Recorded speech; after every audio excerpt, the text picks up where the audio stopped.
Y'all didn't think that I was gonna skip out on this one now, did ya?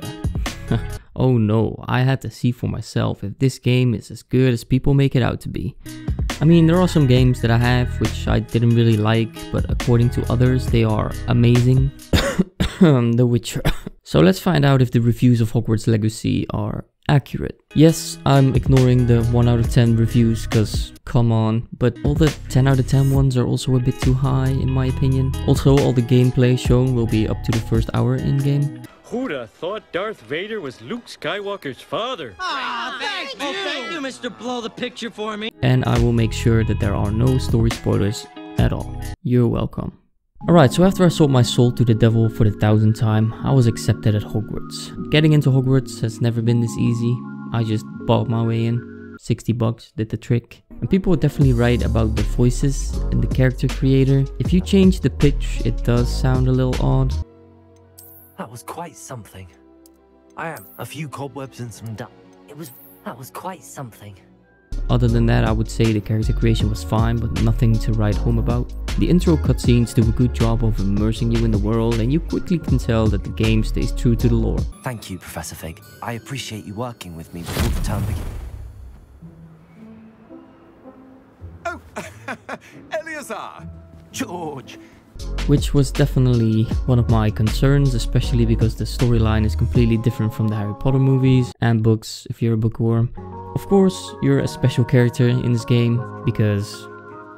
well, because. One thing I was quite surprised to see was that the sorting hat didn't really do much sorting. You'll have to answer 2 questions, and it's quite obvious what to choose to get exactly what you want, which is kind of ironic because afterwards you can just choose to switch. Now the guidance counselor hat will send you off into the world. Alright, let's make this fast. I'm parked in a loading zone. So you might as well not ask any questions at all. Or the opposite, which is what I would prefer, and that is asking many questions to actually find out which house you belong to, since you can simply switch it if you aren't happy with it anyway. The sorting hat put me in Slytherin, and for some reason everyone wants to be in Slytherin these days. Even if you meet the most cheerful, happy, cute person, they all claim to be in Slytherin. Anyways, I thought I would do it the real way and went online and did a proper test to see which house I belonged to. And I told myself I'd go with whatever the results were, and it happened to be Gryffindor, so I went with that.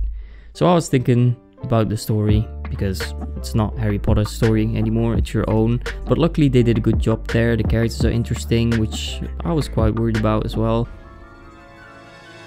Shall we begin?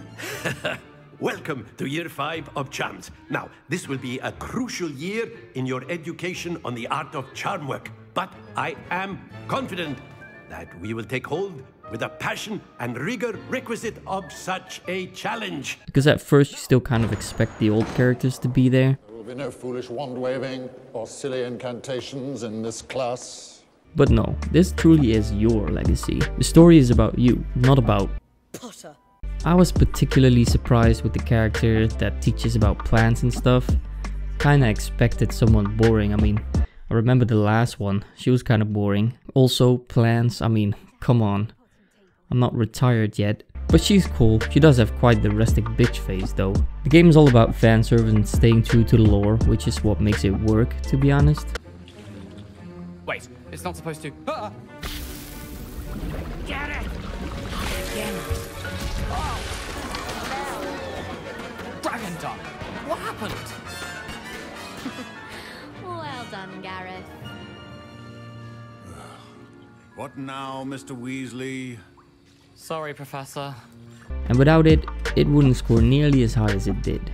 See, the game does have your generic collectible quests, but they're alright, and aren't nearly as bad as they would be in some other games due to the fact that they make sense, like you would actually be doing these things at Hogwarts, so therefore it doesn't really feel forced, it just kinda makes sense. Hogwarts feels alive and massive, which is how it's supposed to be.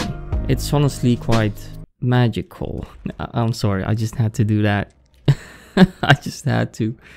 I won't do it again, I promise. The random encounters can be quite entertaining. Why, when I go to Gringotts, do I get some snivelling wizard telling me you frittered away half our fortune on the sweets trolley? Are you trying to bankrupt us? Put it on my mother's account, you say. Well, no more! I am cutting you off! The paintings are alive and some even make music.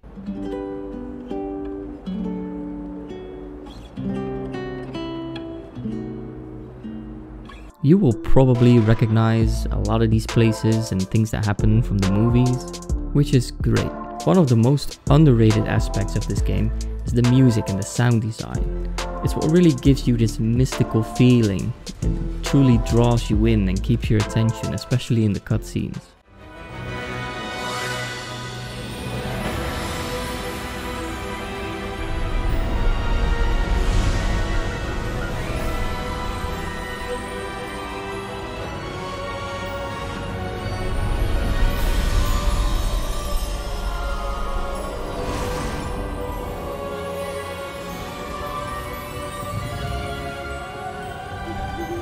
Glad I caught you before you left for Scotland.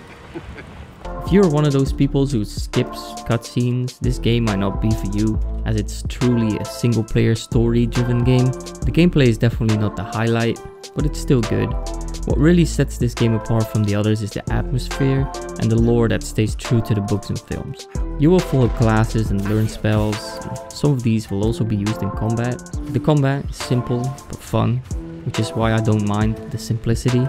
It's also very accurate and it feels very good. You can also learn dark magic, so if you want to just steamroll everyone like a straight up villain, you can. Stop it. Get some help. You do want to turn off the damage numbers in the settings though, because damn are they breaking the immersion. And the worst part is, they really serve no purpose, since you're mostly spamming one attack anyways. Do yourself a favor, turn them off. Now, glitches. Were there many? Nah, there were some.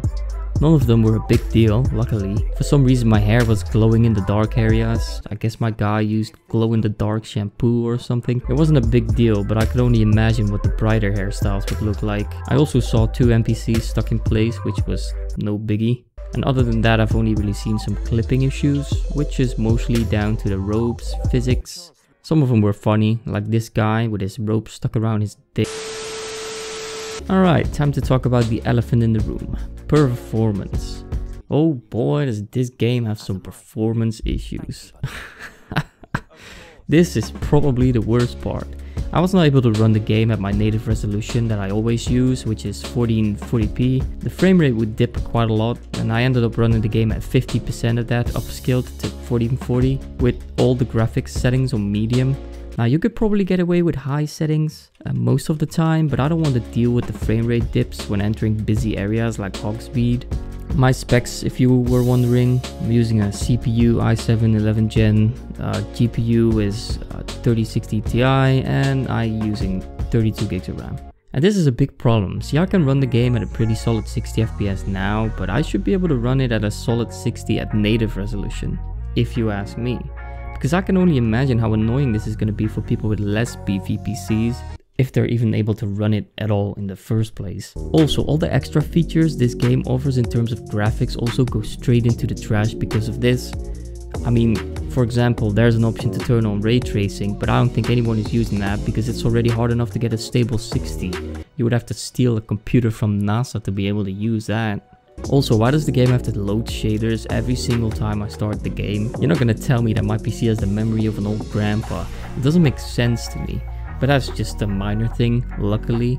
So, are the reviews accurate? Well, yeah, they actually were. Well, most of them. But I still think that you won't enjoy the game if you didn't like the movies, because it's obviously made great by all the fan service. I never thought I would see the day where people were excited to play a game where they could go back to school. Nerds.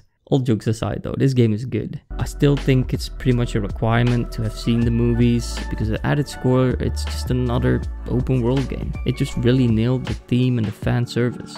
I also think some of the scores people gave were a bit high, probably because they were still on the hype train. And all the people who said that it runs flawless either played it on a PS5 or didn't notice that the game automatically lowers your resolution. Overall, the reviews are pretty accurate and I think it's a good game. I would definitely recommend it if you like the Harry Potter movies. So what did you think of the game? Did you enjoy it?